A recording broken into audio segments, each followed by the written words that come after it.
Am I selfing myself?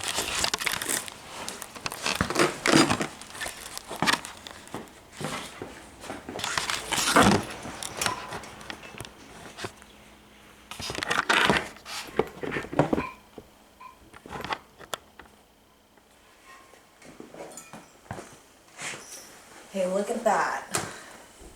I guess we don't get audio. So, we'll try this out. So, if humans were created to love, then that was our potential. To basically be like Jesus, completely loving and giving and forgiving, no matter what. Harming no man. But all you hear from people is how you should fight back.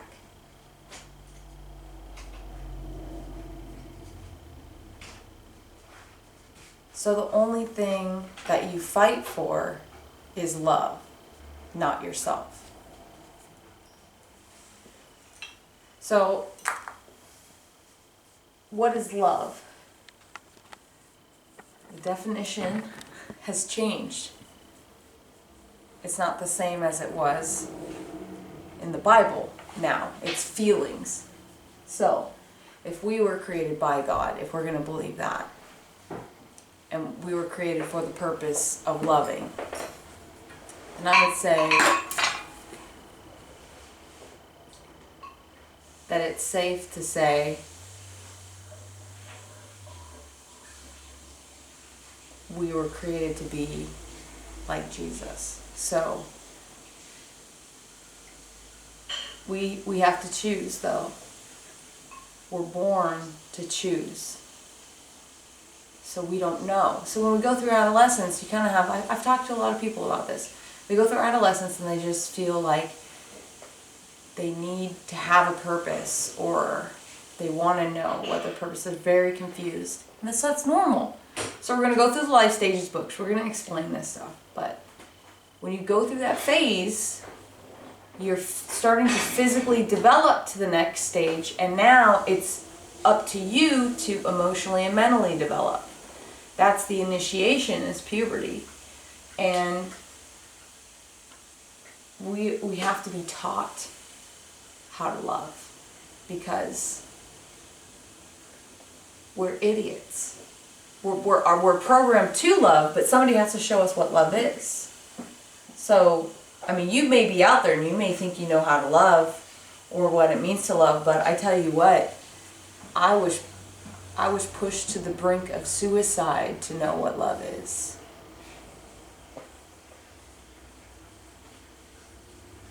And I think it's this place you go. You just get there. And you're either ready or you're not. And I think that's what suicide's all about. You're just not ready. So let's get ready, okay? So I was suicidal, so I documented everything up to that point. It's all documented. All these documents are from them. This is stuff you have to understand to get through it. It's your perspective. Your perspective is right here. And you're looking at good and bad. This is the duality. An instance of opposition or contrast between two concepts or two aspects of something. Good, bad, right, wrong, happy, sad, big, small, cheap, expensive, deep, shallow, strong, weak, up, down, early, late, easy, difficult, hard, soft, early, late, near, and far. I mean, we could go on forever. You get the picture. This isn't news to you. You understand that this happens, but what happens when you notice your perspective, right? Don't be negative. That's not helping anyone get through anything. No more being negative, right? So if we're going to be loving, love is patient, love is kind, love does not envy or boast, love keeps no record of wrong, love does not delight in evil but rejoices in the truth, love always protects, always trusts, always hopes, always perseveres. Love is patient, love is kind, follow the way of love. So, somebody rips you off. it hurts. You're like, oh, that was a lesson. And just let it go. It was a lesson. Learn something. Think about it until you're okay with it. But you need to think about it and you need to process it and be okay with it. And that's how you grow in love. Is you don't perpetuate the bad. If you still be kind, but you learn the parameters of kindness with people. Maybe you ease into being loving if you're not loving. Maybe you say, okay, well, rather than scream at this person immediately, which is what I want to do, I'm just going to not say anything for 10 seconds first. And take those 10 seconds to think about what you're going to say. And then when you're done saying it in your head, think about how you would feel if it was said to you. And think about if any of this matters enough to do this harm to this person. And the answer is always going to be no. It's always going to be no because of patience. It's this massively mind-crippling prison of freedom. Because once you decide, I have to always choose this, you see a lot more. And then you get hurt deeply. I mean deeply. Because when you love, you give everything. You can be totally abused. Totally abused. And I was. But I still love those people very deeply. They're very meaningful in my life. And it was unfortunate to go through, but I learned a lot. So this is what I've learned. And, you know, I got hurt deeply. But there's this saying in the Bible too. Forgive him, Father. He knows not what he does. And that's how everybody is. Because if they knew, if they really knew and understand deeply the damage they do, would they do it? You know? And I like to say no. I think people that suffer that try to understand that they don't want to make other people suffer.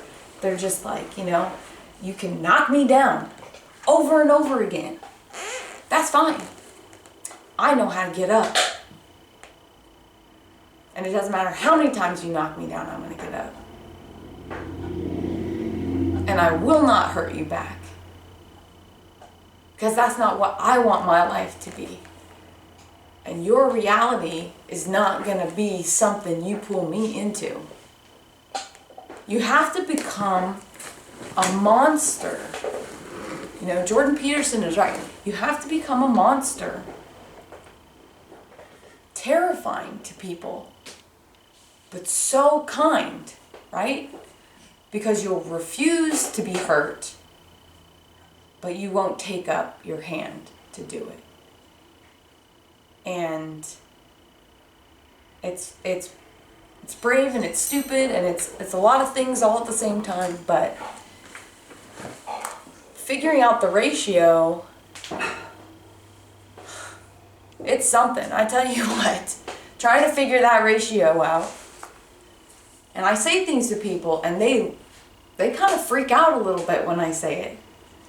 So, I mean, that tells me they just don't understand my mindset. You know, I need to accept their mindset. So you have to be careful with who you share your perspective with. It's dangerous. That's how you get hurt. It's okay to get hurt. You just need to remember to breathe. Everything's going to be okay. Cry it out a couple times. Okay, relationships. We're going into another chapter. I hope I've talked enough about love. If I think of anything else, I'll make a list. Remember to like and subscribe and share this video with someone if you think it might help them. I'm going to go get something to eat. Have a good night.